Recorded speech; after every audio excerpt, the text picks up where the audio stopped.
Big breaking royal news. Another TV tell-all from Prince Harry with ITV. Look, he's sitting down yet again pretending that he is the victim. This is with Rebecca Barry from ITV. The programme is also going to feature Hugh Grant and Charlotte Church, and it's all about phone hacking, Lady C.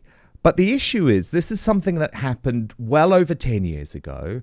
It's already been dealt with criminally, and I don't think this is going to curry favour with the public and get Prince Harry out of what's now being described even by the Guardian newspaper, Lady C, as his flop era. What do you make of it? Oh dear. Well, it's opportunistic.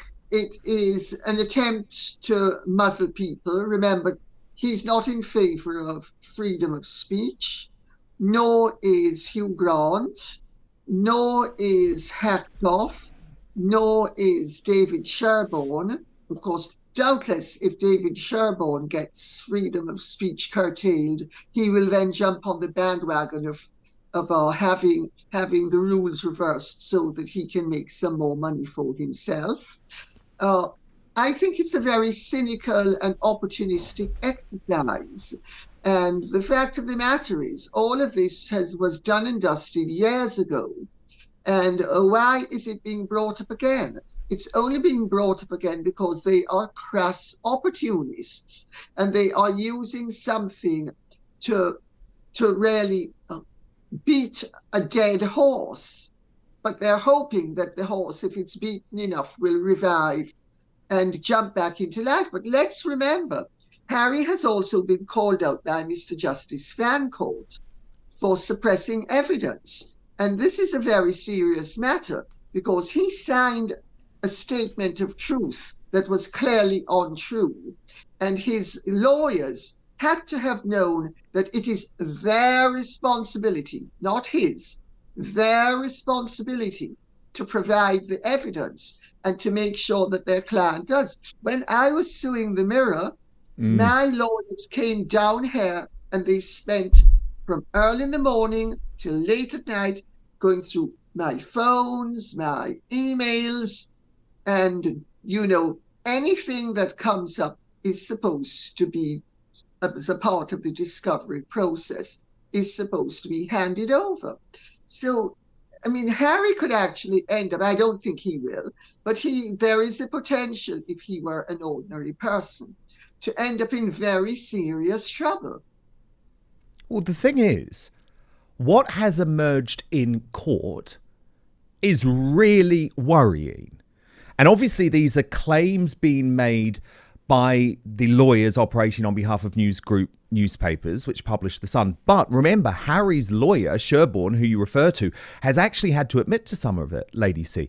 And what we know as a fact, okay, this is what we know as a fact. I think there's probably much more of a cover-up going on, but I've got to be careful about that. But what we know as an absolute proven fact is that Harry deleted all of the messages between him and the ghostwriter of Spare, even though the legal action had already been launched at that time, Lady C, and he had been told to preserve all of the evidence. Then there are these 2 hard drives containing evidence, and Harry tells the court, they're missing, we don't know where they are, they've been lost. All of a sudden, they're discovered, Lady C. And where are they discovered? One in his Montecito mansion, the second in his attorney's office in California. So to me, something stinks about all of this.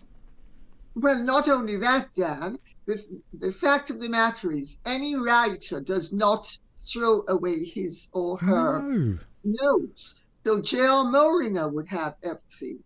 And that's the writer of Spare, by the way. That's the ghost writer of Spare. Yeah. And Penguin Random House would have to have it and have to keep it in case there was going to be litigation down the line. So these things were never, ever, it was a try-on by Harry. And the fact of the matter is that his lawyers allowed it to happen. And they are therefore complicit as well. The whole thing stinks to high heaven. It shows a contempt for the legal process, for the rights of their opponents, and it shows a degree of arrogance that that borders on the insane.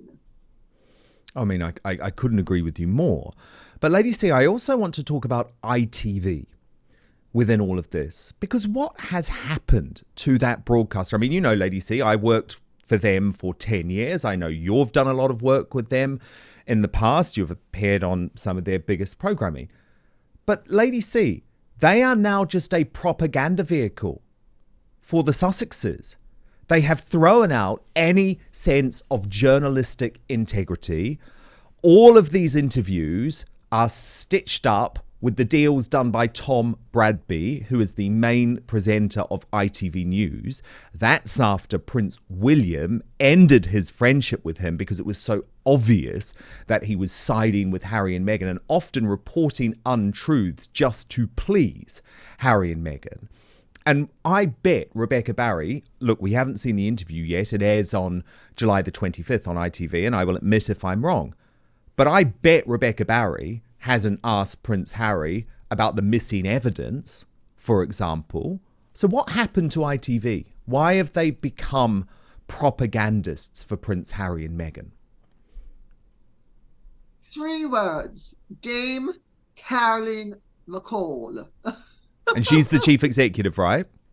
She's the chief executive, and she is so woke that she obviously has never closed her eyes, much less gone to sleep. And I actually crossed swords with her over an interview that I became a victim of, let's put it that way. Yeah. That ended up in me having to sue the newspapers about. And they're very lucky that, you know, they sort of just wriggled their way out of it. And I mean, she could have behaved honorably, and she chose to behave, in my opinion, dishonorably. The woman is extremely woke, and, you know, she will curry favor wherever it leads, as long as it is gauche. She is gauche in every way. And to those of you who don't speak French, gauche in French is left. So she's very left. And Lady C, we also have to remind everyone that she has a direct personal relationship with Meghan, because when Piers Morgan left ITV after he accused Meghan of lying during the Oprah Winfrey interview, which, by the way, is a proven fact, it was Meghan who had personally emailed Caroline McCall. Caroline McCall demanded that Piers Morgan go on air to apologise. He refused and quit instead. So we know there are personal back-channel communications going on between Meghan and Caroline McCall. And certainly in my case, when I was working on The Lorraine Show, there was a lot of pressure being put on by Tom Bradby to try and shut me up and stop me talking about Meghan too. Well, yes, because, of course, Tom Bradby has made a lot of money and got himself very popular. And I think it's really rather sad, because Tom Bradby is actually, aside from this one error of judgment, he's actually a good journalist. Well, he's a good interviewer. Let's put it that way. He's personable and he's presentable. But, you know, let's see what happens then, because the fact of the matter is that, you know, I think they are on the losing side of history and of the developing story, because every day Harry and Meghan lose more supporters. So Tom Bradby is making himself a lot of money. He's getting himself a very enviable placement in ITV, but he is ultimately, I think, throwing away his career, because he is going to end up being associated with Flotsam and Jetsam. Totally. Let me tell you what's so important about being independent is I'm only going to tell you about products that I use and believe in. So I'm so excited about Verso. As soon as I entered my 40s, becoming healthy and staying healthy was really critical for me, and I wanted to prioritize my health. So I started the 16-8 fast. However, scientists like David Sinclair have actually proven that we can now reverse aging with interventions that go beyond healthy habits. So I wanted a product that would enhance everything I was already doing, but it had to be backed up by solid evidence. So I have to tell you about Cellbean by Verso. I've been taking it for 2 months now. It is scientifically proven to fight the effects of aging by increasing NAD plus levels. And my goodness, it's genuinely been transformative for me. Fasting so much easier. I've lost fat, I've lost weight, I'm eating less too. The team at Verso tell me it's due to its blood sugar regulating effects, which lead to fewer cravings, but I'm also sleeping better, feeling happier. It has taken years off me. And what's great is Verso publishes third-party testing from each batch produced to guarantee you are getting what you're paid for. And to mark the first week of Outspoken, our brilliant first sponsor Verso is giving you an incredible offer. If you head right now to buy.ver.so/outspoken, you will save 15% on your first order. And all you need to do is use the coupon code Outspoken. I'm going to pop that, by the way, in our YouTube and Rumble description. I've already heard from some of you who say the delivery comes really fast too. So that's good news. It's buy.ver.so/outspoken. Use the coupon code Outspoken.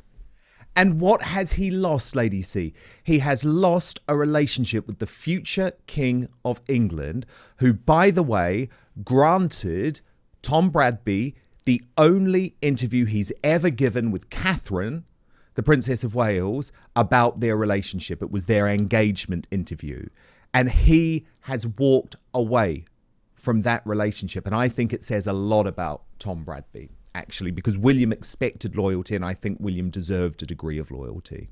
But I don't actually think, Dan, that Tom Bradby walked away from the relationship. My understanding is that William axed him quicker than you could say, on the grounds of disloyalty and treachery. Yeah. So, I think Tom Bradby made a choice. Good point. And he thought he was making a popular choice. And I think he thought he was choosing wisely. I don't think he's chosen wisely for the long term. I think honesty, decency, and the truth are always preferable to mealy-mouthed sucking up. And, one only needs to see the way previous propagandists have gone to know that they flourish for a while, their lies are swallowed by their followers, and then they crash and burn. Totally. Look at Gabby. Totally. And I mean, Lady C, it's not like things are going well for Harry on any level. I want to show you a couple of headlines that have been published in the past couple of days. The Spectator first ran this article saying, has America had enough of Prince Harry? And then The Guardian. This was the most shocking because The Guardian is the left-wing newspaper that has supported Harry and Meghan through everything. And they are now saying that Harry and Meghan are in their flop era. And this decision, Lady C, for Harry to accept the Pat Tillman Award at the ESPYs, which is ESPN's big awards, has gone down like a cup of old sick and cup of old cold sick. And when you think that Pat Tillman's mother herself has said that Harry shouldn't accept this award, when you think that Lord West has said that Prince Harry shouldn't accept this award, surely he must not accept this award. Well, surely maybe he shouldn't, but I would be very surprised if he doesn't. Some people are shameless. And I hate to say it, but Harry has developed a shamelessness that he never used to possess. But then he's supped with the devil with a very short spoon, and he's learned the art of shamelessness from her. So you think he'll accept it? I mean, she has absolutely no shame whatsoever. No, we know that. We do know that, don't we? And I mean, what's going on with her filming? Is she still pursuing this Netflix show, from what we understand? You know, Dan,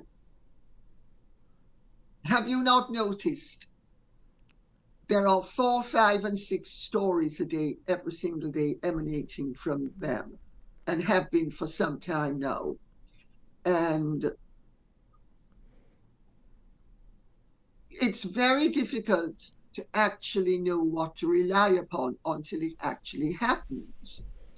I mean, Meghan is not a chef. Meghan is not a gardener.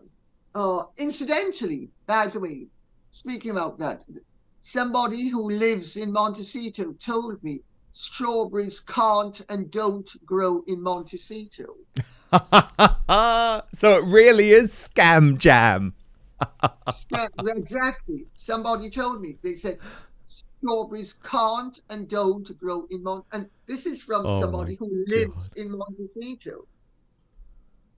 That is hilarious. But, whether the reality, whether or not she has filmed anything, who's going to watch it? Who cares? People like to look at something by someone whom they like. If they don't like the person, they don't really want to watch anything except their demise. Then they're happy to watch. But people don't want to be instructed or involved with or entertained by somebody who's unlikable.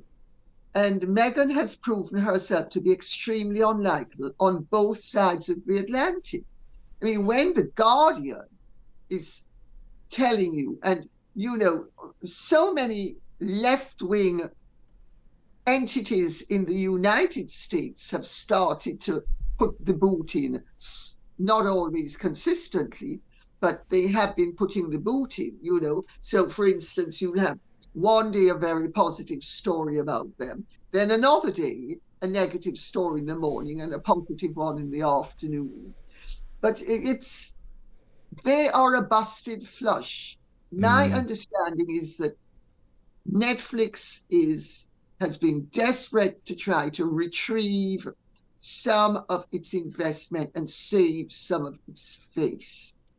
Ted Sarandos, I have been told, is the one who has been preventing Meghan and Harry from being booted out altogether. And of course, he has the influence and he has the power as long as he occupies the position he does. Yes, because what did Meghan do? What did Meghan do? She befriended his wife. And we saw them at the Beyonce concert together. It's very difficult to sack your friend, isn't it? So we know what she's done there. She's effectively used the wife to make it impossible for Ted Sarandos to sack them. Because if it was based on commercial numbers, they would be sacked by now. You've forgotten that the wife is a woman of colour and a very accomplished woman of colour.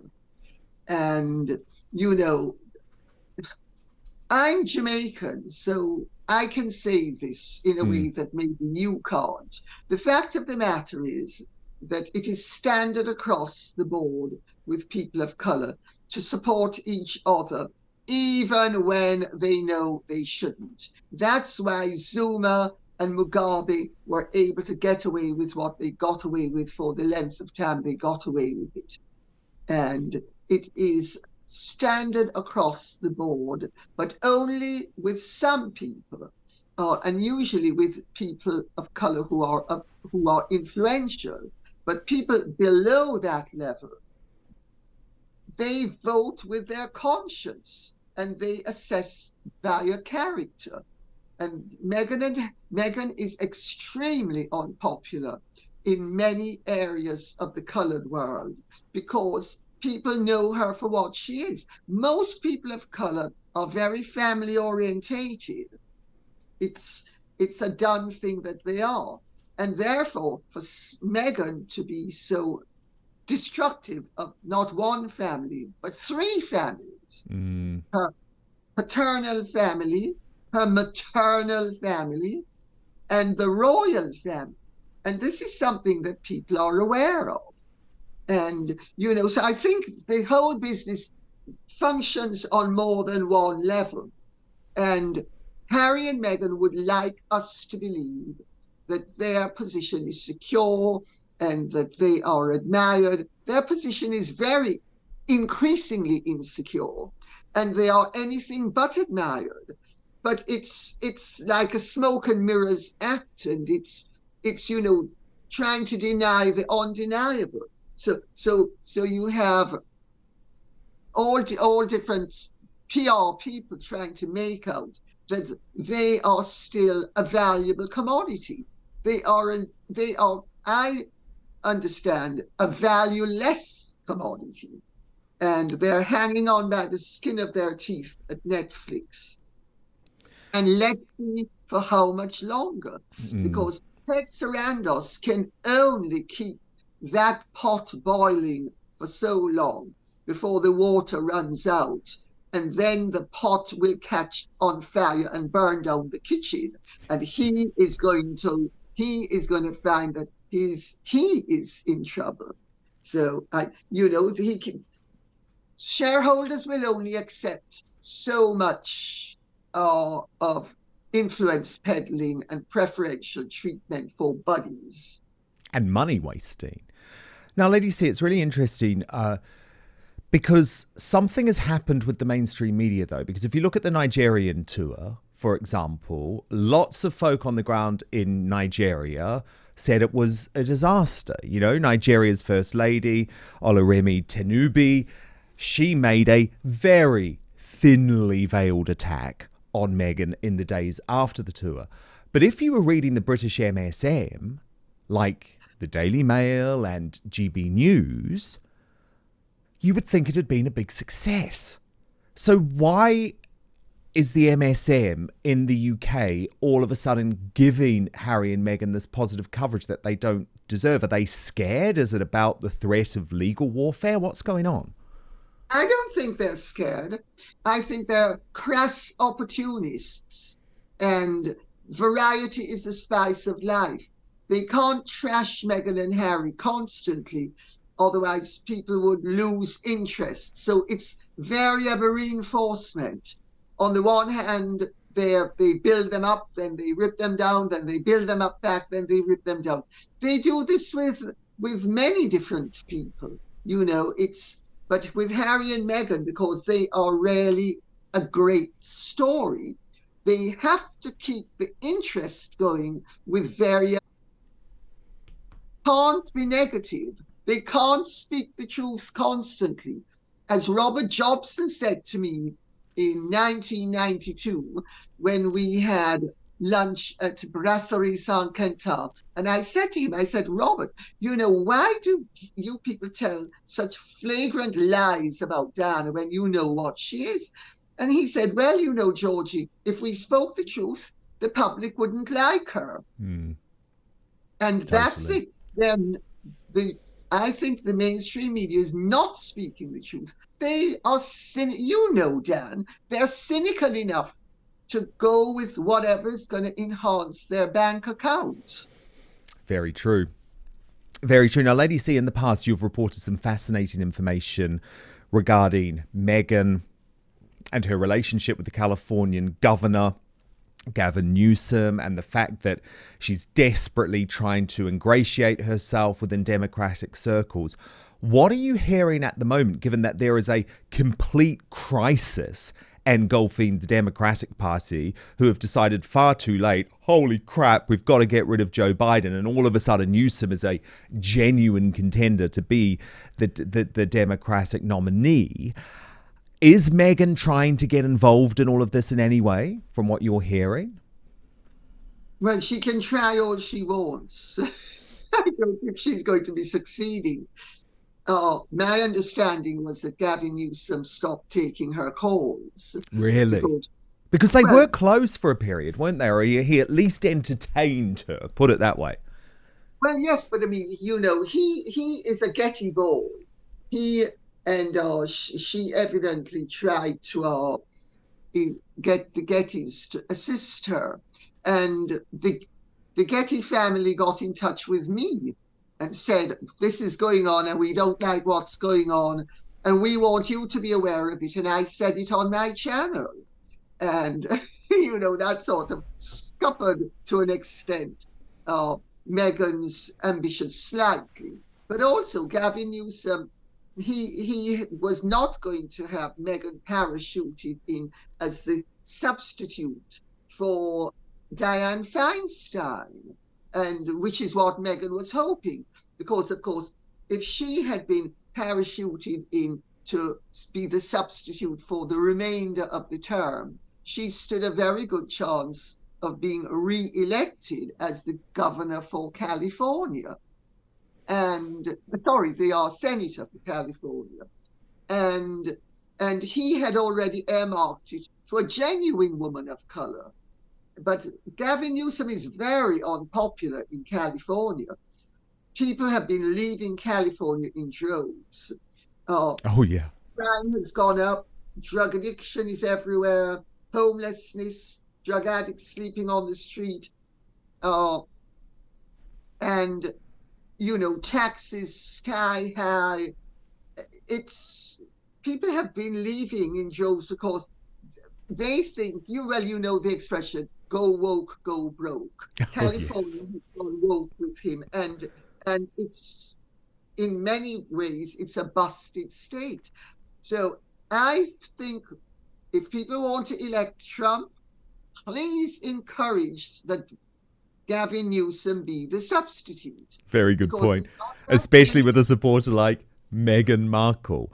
I did just want to ask you about this Fox News report this week, Lady C, that Prince William has put an absolute ban on Prince Harry's return to the royal family. I mean, we've been reporting that for months, haven't we? Yes, we have. Well, Dan, we've been saying it for ages, and they're finally coming around to it, William and Catherine, I was told, as you know, some time ago, take a very stern view of the way things went. They're the ones who did not want to have Harry and Meghan as neighbours in Windsor.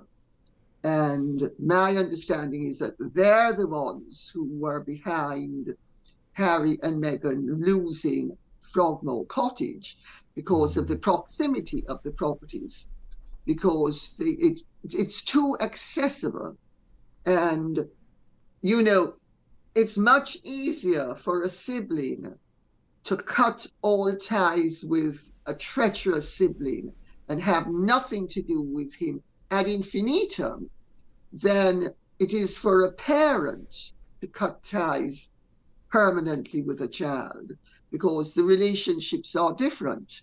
And Catherine, of course, picked up very early on that Meghan was poisoned. Now, why Catherine picked up that Meghan was poisoned is that, aside from the overfamiliarity and the fakeness of it all, and we're going to be best friends, and we're both outsiders, and the phony baloney trying to create links where none existed.